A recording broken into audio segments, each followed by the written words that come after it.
ನಾವೆಲ್ಲ ಏನಕ್ಕೆ ವೆಯ್ಟ್ ಮಾಡ್ತಿದ್ದೀವಿ ಅಂತ ಅಂದ್ರೆ ಬೆಸ್ಟ್ ಸನ್ಸೆಟ್ ಸಂದಾಕ್ಪುನಲ್ಲಿ ಸಿಗತ್ತೆ ಅಂತ. ಸೊ ಇದು ಆಲ್ಮೋಸ್ಟ್ 12,000 ಫೀಟ್ ಹೈಟ್ ಬಂದಿದೆ ತಾನೆ? ಮಾತಾಡ್ರಪ್ಪ ಮಾತಾಡಿ. 14,000 ಫೀಟ್ ಹೈಟ್ ಬಂದಿದೀವಿ ನಾವು. ಮೆಕ್ವಾರ್ಮರು ನಾವು ಮೌಂಟೇನ್ ಮೇಲೆ ಬಂದಿದೀವಿ. ಮಾತಾಡೋ ಗುರು ಮಾತಾಡೋ, ಫುಲ್ ರನ್ ಆಗ್ತಿದೆ. ಬೆಸ್ಟ್ ಸನ್ಸೆಟ್ ನೋಡ್ಲಿಕ್ಕೆ ಅಂತ ಬಂದಿದ್ದೀವಿ. ಇವರು ಸಿಕ್ಕಾಪಟ್ಟೆ ಎಕ್ಸೈಟ್ ಆಗಿರೋ, ಬೀಳ್ತೀನಿ ಅಂತಿದ್ರು, ಬೇಡ ಅಂತ ನಿಲ್ಸಿದೀನಿ ಹಿಡ್ದು. ಆದ್ರೂ ಇರ್ಲಿ ಪರವಾಗಿಲ್ಲ. ನಾನ್ ತಳ್ಳೋದೇನು ಆಲ್ರೆಡಿ ಬಂದಿಲ್ಲ, ಫುಲ್ ಕುತ್ಕೊಂಡ್ಬಿಟ್ಟಿದ್ದೀನಿ, ಸಾಕಾಗಿ ಹೋಗ್ಬಿಟ್ಟಿದ್ದೀನಿ ನನ್ಗೆ. ಹೌದಾ, ಬೀಳ್ತೀರಾ? Okay, all the best.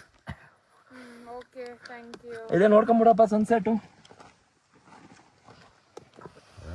ಹರ್ ಹರ್ ಮಹಾದೇವ್, ಹರ್ ಹರ್ ಮಹಾದೇವ್.